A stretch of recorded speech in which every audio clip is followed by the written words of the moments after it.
বলেছেন with all that he is a bastard. Allah রাব্বুল আলামিন ওয়ালিদ বিন মুগিরাকে 10টা গালি দিয়েছে, এর মধ্যে 10 নাম্বার গালিটা হলো জারজ। নাউযুবিল্লাহ, জোরে কন্না নাউযুবিল্লাহ।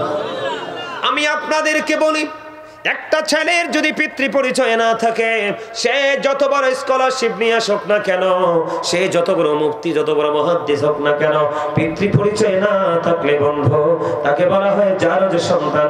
আর জারজের পিছনে ইক্তেদা করার কোনো বৈধতা নাই। নবীর সাথে বেয়াদবি করার কারণে বন্ধু কি হয়ে গেল? নবীর সাথে বেয়াদবি করার কারণে বন্ধু জারজ হয়ে গেল। 10 নাম্বার 10টা গালি দিয়েছে, এর মধ্যে সবচেয়ে ছোট গালি হলো এটা। জোরে জোরে কন্না নাউযুবিল্লাহ। আর যদি আপনি প্রাণীর নবীকে রহমত, প্রাণীর নবীকে যদি নিয়ামত মনে করে যদি আপনি ভালোবাসার ডোরি লাগাইতে পারেন, তাহলে আপনার জন্য সুন্নাত নামাজ পড়ার কারণে বন্ধু আপনার জন্য জান্নাত বরাদ্দ করে দেওয়া হয়েছে। জোরে জোরে বলুন না সুবহানাল্লাহ। আরেকটু মহব্বতে বলুন সুবহানাল্লাহ। আমি আপনাদেরকে বলে দিতে চাই, ও মাঝিরা নদীর পাড়ের মানুষ, আমার ভাই, আমার বাবারা, আমার মা, আমার বোনদেরকে ডেকে ডেকে বলছি গো, হৃদয়ের জানা না করে তোমরা সবাই শোনো, প্রাণের নবীর প্রেম, প্রাণের নবী কত বড় নিয়ামত, কত বড় রহমত। ওই নবীর সাথে প্রেমের ডোরি লাগাইলে আমার আল্লাহ কত খুশি। আমার আল্লাহ ডেকে ডেকে বলে, হাবিব আপনি আপনার উম্মত গুলোকে জানাইয়া দেন ফরজ নামাজগুলো তারা পড়বে। ফরজ নামাজের পাশাপাশি আপনি হাবিবের সাথে প্রেমের ডোরি লাগাইয়া আপনাকে মহব্বত করে সুন্নাত নামাজগুলো পড়বে। আমি আল্লাহ তার জন্য স্পেশাল নিয়ামত বরাদ্দ দিয়েছি। দৈনিক 12 রাকাত সুন্নাত নামাজ আছে বন্ধু। ওই সুন্নাত নামাজগুলো যদি আপনি সঠিকভাবে পড়তে পারেন, আমার আল্লাহ তার জন্য জান্নাতে ঘর বরাদ্দ দিয়েছে। হুজুর ওই নামাজগুলো কোথায়? আপনি জোহরের নামাজের দিকে তাকিয়ে দেখেন।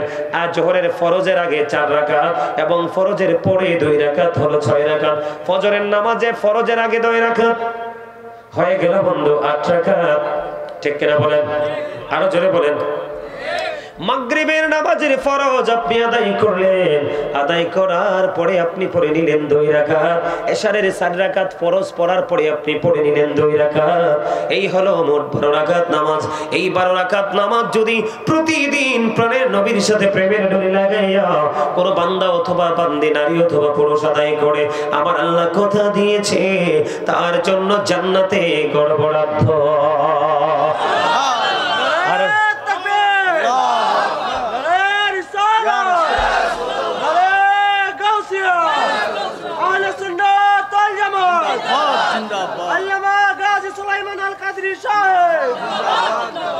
আলহামদুলিল্লাহ বলেন না? তো নবীর সুন্নাত ফরজ ওয়াজিব কার দিকে যায়? আল্লাহর দিকে যায়। ফারদুল্লাহি তাআলা, ওয়াজিবুল্লাহি তাআলা। ঠিক কিনা বলেন? সুন্নাত যখন পড়বেন সুন্নাতুর রাসূলিল্লাহি তাআলা, তার মানে নামাজ যদিও আল্লাহর, সেজদা যদিও আল্লাহকে দেই রে, কিন্তু সুন্নাত এবং ফরজ এখানে বুঝতে হবে। আল্লাহ রাব্বুল আলামিন একটুখানি বুঝাই বন্ধু।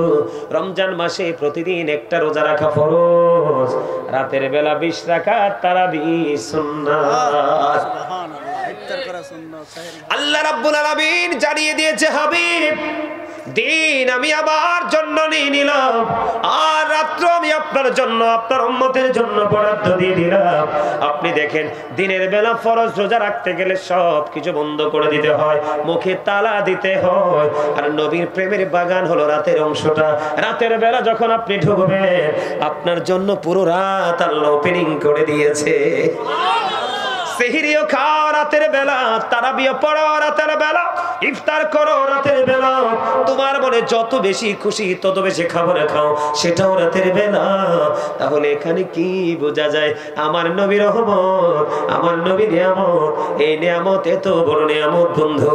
আমি আপনাদেরকে বলে দিতে চাই, আল্লাহ রাব্বুল আলামিন আপনার আমার হাবিবকে, আপনার আমার প্রাণের নবীকে, আল্লাহর প্রিয় হাবিবকে আপনার আমার জন্য কেমন রহমত হিসাবে পাঠিয়েছে বন্ধু, কেমন নিয়ামত হিসেবে পাঠিয়েছে। একটু গভীর ভাবে আপনারা চিন্তা করুন। আপনারা সবাই জানেন বন্ধু, নবীজি তায়েফে গিয়েছিলেন দ্বীনের দাওয়াত দেওয়ার জন্য। জানেন তো? এটা জানেন কি জানেন না? নবীজি যখন তার আপন প্রিয় স্ত্রী মা খাদিজা যখন পৃথিবী ছেড়ে চলে গেল, রাসূলের চাচা আবু তালেব যখন পৃথিবী ছেড়ে চলে গেল, নবীজির জন্য মক্কা নগরী পুরো কি হয়ে গেল, প্রতিকূলতা সৃষ্টি হয়ে গেল। আমার নবীজি তায়েফের উদ্দেশ্যে বন্ধ রওনা দিবে, আমার নবীজি রওনা যখন দিবে রে, ও মক্কা থেকে মদিনায় গিয়েছি কিনা বলেন, আরো জোরে বলেন।